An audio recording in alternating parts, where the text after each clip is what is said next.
내가 내 몸에 예수의 흔적을 가지노라. 형제들아, 우리 주 예수 그리스도의 은혜가 너희 심령에 있을지어다. 아멘. 갈라디아서 6장 12절 이하를 봉독하였습니다. 14절을 다시 봅니다.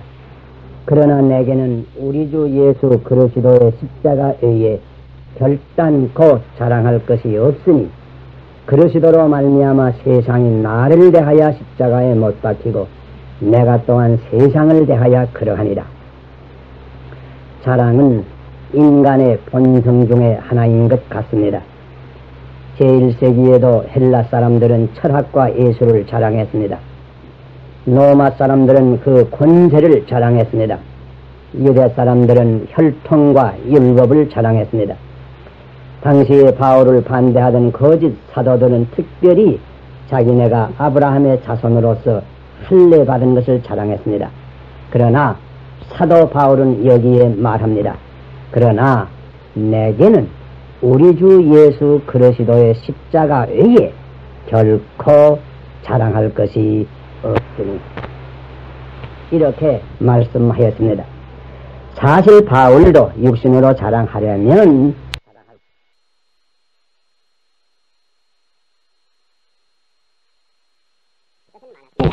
그도 역시 아브라함의 자손이요 베냐민의 지파요 난지 8일 만에 할례를 받았고 가말리엘의 문화에서 공부를 했고 율법의 큰 학자요 학식과 웅변 모든 것에 다른 사람들에게 질 것이 없었습니다. 그러나 그는 그리스도와 그 십자가를 안 다음에는 이 모든 것들을 분토와 같이 여기게 되었습니다. 이제부터는 그의 자랑은 오직 하나밖에 없었습니다. 그것은 곧 십자가이었습니다. 지금은 십자가가 한 장식품처럼 되었습니다. 종각 위에도 십자가가 있고 창문에도 십자가를 그린 창이 많고 어떤 나라에서는 국기에도 십자가를 그렸고 혹은 학교 혹은 단체의 깃발에도 우리가 십자가를 볼 수가 있습니다. 지금 이런 말을 하면 혹 납득이 될 수 있겠습니다. 그러나 사도 바울이 이 말씀을 할 때에는 그 사정이 달랐습니다. 그때에는 십자가는 다만 추악한 죄수를 죽이는 한 형틀 뿐이었습니다.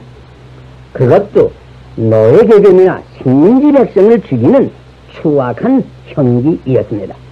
따라서 유대 사람에게는 십자가를 말하면 거리낌이 되었습니다. 헬라 사람들에게는 미련하게 보였습니다. 그러나 사도 바울은 말합니다. 내게는 십자가 외에 다른 것이 자랑할 것이 전혀 없노라. 왜? 그 나무가 특별히 아름다웠습니까? 아닙니다. 그저 피 묻은 나무뿐이었습니다. 그러면 왜 사도 바울이 십자가 외에 자랑할 것이 없다고 말씀합니까? 거기는 깊은 이유가 있습니다. 기원 30 몇 년 어떤 봄날 예루살렘 성밖 골고다라고 하는 곳에서 예수라고 하는 분이 십자가에 못 박혀서 피를 흘리시면서 죽으신 까닭입니다. 이 예수의 죽으신 십자가가 왜 이렇게 사도 바울에게는 유일의 자랑이 되었습니까? 그는 그 이유를 설명하기 위해서 이 갈라디아서를 기록했습니다. 로마인서를 기록했습니다. 아니 그의 모든 서신을 기록했습니다. 예수는 죄가 없으셨습니다. 일점의 흠이 없었습니다. 그러면 죄 없는 예수가 왜 십자가에 못 박혀 죽으셨습니까? 이것이 곧 십자가의 얘기요. 이것이 곧 복음의 얘기입니다. 먼저 그리스도의 십자가의 죽음은 대속의 죽음이었습니다. 주님께서 친히 말씀하셨습니다. 인자가 온 것은 섬김을 받으려 함이 아니요 섬기려 하고 자기 목숨을 많은 사람의 대속물로 주려 함이라고. 말씀하신 것입니다. 태초에 하나님께서 천지 만물을 지으셨습니다. 그리고 인간을 또한 그 형상으로 창조하셨습니다. 특별히 인간에게는 이성과 양심과 자유를 주셨습니다. 그러나 인간은 그 자유를 잘못 써서 죄를 범하였습니다. 타락하였습니다. 하나님을 알만한 것이 그 속에 있고 곧 양심. 그 지으신 만물에 넉넉히 보이건만은 알려고도 아니하고 감사치도 아니하며 오히려 그 마음이 허망하여져서 온갖 우상을 섬기며 그 정성은 타락되어서 온갖 정욕을 좇게 되었고 그 의지가 또한 타락되어서 온갖 죄를 범한 것입니다. 이 범죄한 인간을 어떻게 하느냐? 하나님은 공의의 하나님이옵시다. 어떤 이는 쉽게 그저 이렇게 말합니다. 공이고 무이고 그저 불쌍히 내겨서 무조건 용서하면 되지 아니하는가? 사실 이런 예를 우리가 성경에서 봅니다. 전에 다윗의 아들 가운데 하나 압살롬이라고 하는 사람이 불량해서 자기의 동생을 죽이고 처음에는 멀리 도망을 갔다가 그 다음에 돌아와서 예루살렘에 있게 되었는데 그때 여러 대신들과 다윗의 아내까지 그저 용서해 주라고 권면했습니다. 다윗이 마지못해서 용서해 주었습니다. 그가 회개한 것도 아니고 마음이 변한 것도 아니었습니다. 그랬더니 그 후에 어떻게 되는지 아십니까?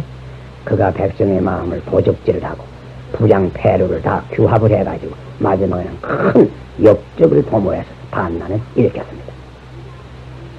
마지막에는 그것 때문에 그도 망하고 다윗도 큰 욕을 보고 국가의 기강이 무너졌고 국인은 큰 타락을 입었습니다. 기억하세요. 공의를 무시한 용서는 자기에게도 손해요. 용서하는 이도 손해요. 국가의 질서만 파괴됩니다. 공의의 하나님이 그렇게는 할 수가 없을 것입니다. 그러면 공의대로 죄인을 벌해야지. 물론 정당한 법리론이 옳시다. 죄값은 사망인데 뭐다 죽여야지. 이렇게 생각할 수도 있습니다. 하나님의 법정에서 의인은 하나도 없습니다. 그러면 전 인류를 멸할 수밖에 없겠습니다. 생각이 여기에 미칠 때 하나님은 또한 사랑이신 것을 우리는 기억합니다. 어찌 사랑과 자비가 이것을 행할 수가 있겠는가? 여기에 우주의 법정에 한 딜레마, 고민이 있습니다. 어떻게 하여야 공의를 세우며 동시에 죄인을 구원하는 사랑을 나타낼 수 있겠는가? 여기에 십자가의 신비가 있습니다. 십자가의 지혜가 있습니다. 능력이 있습니다. 하나님께서 그 독생자를, 죄 없어진 독생자를 세상에 보내셔서 만민의 죄를 위하여 대신 형벌을 받으시고 만민의 죄를 사하여 주시는 것입니다. 따라서 하나님의 공의를 세우시며 또 그의 사랑을 나타내시면서 죄인을 구원하셨습니다. 그래서 로마인서 5장 8절에는 우리가 다 아직 죄인 되었을 때에 그러시도께서 우리를 위하여 죽으심으로 하나님께서 우리에게 대한 사랑을 확증하셨다고 말씀하였습니다. 이렇게 십자가는 만민의 죄를 대속하는 대속의 죽음이옵시다. 그뿐 아닙니다. 그런 거로 십자가를 통해서 우리는 죄의 시침을 받습니다. 죄를 깨끗이 씻는 죽음이옵시다. 그리스도의 보혈은 만민의 죄를 깨끗게 씻어주십니다. 누구든지 십자가 앞에 나와 죄를 회개하고 모든 것을 잡아가는 사람은 죄 사함을 받습니다. 그러므로 사도 요한은 그 아들 예수의 피가 우리를 모든 죄에서 깨끗게 하실 것이라고 말씀하였습니다. 옛날 전설에 아리마다 요셉이 예수의 보혈을 병에다 조금 받아다가 잘 간직해 해서 어떤 섬에다 가져왔다고 합니다. 그 병을 지키기 위해서 기사단이 조직이 되었고 그 기사단은 그 섬에 또한 왕이 되었다고 합니다.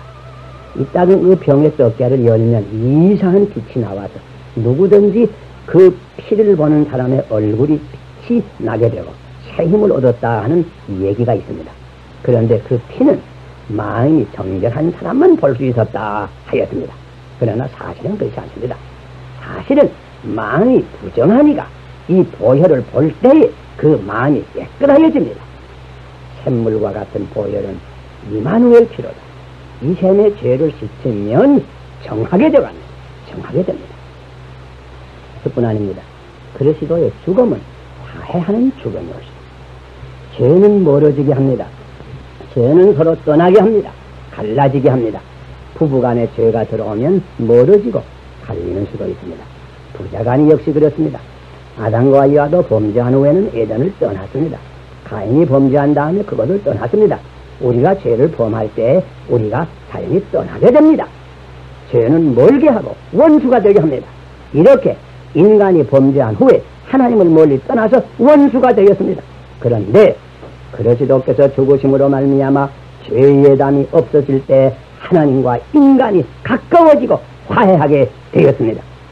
그래서 로마인서 5장 10절에 있는 말씀과 같이 우리가 원수 되었을 때에 그 아들이 죽으심으로 말미암아 하나님으로 더불어 화목하게 되었은즉 화목된 자로서는 더욱 그의 살으심을 인하여 구원을 얻을 것이라고 말씀하였습니다.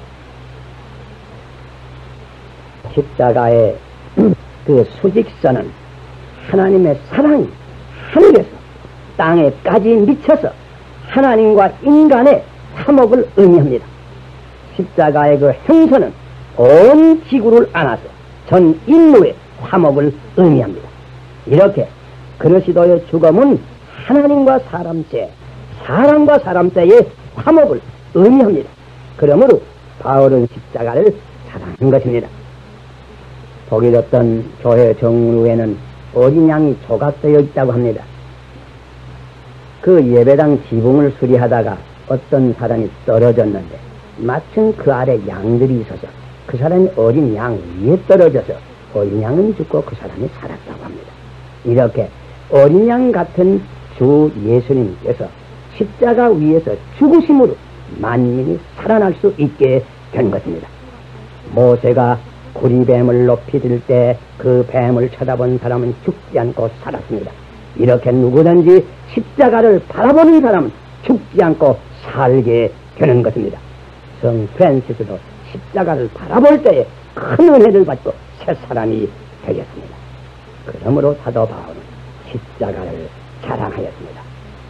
이 암흑한 세계의 광명은 오직 십자가에서 줄 수가 있는 것입니다. 이 불안과 공포의 세상에 마음의 안심과 화평도 십자가를 바라볼 때 오는 것입니다. 이 절망과 사망이 가득 찬 이 세상에 소망과 생명을 주는 것은 오직 십자가뿐입니다. 여러분, 십자가를 바라보세요. 십자가 앞에 나와서요. 십자가 앞에 나와서 모든 죄를 잡아가고 온전히 새 사람이 되어서 하느님의 크신 축복을 받으세요.